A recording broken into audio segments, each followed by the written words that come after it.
y'all, it's Shannon at Lodge with my new Dolly Parton cast iron skillet. And we've got a 9 to 5 inspired coffee cake for you. Streusel's up first. We're gonna mix all the ingredients up and add some melted butter to hold it all together. Okay, now onto that gorgeous batter.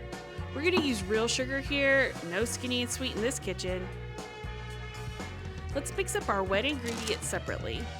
This will give us a super moist crumb. Mix it up until smooth, and then add those dry ingredients in batches and let everything incorporate.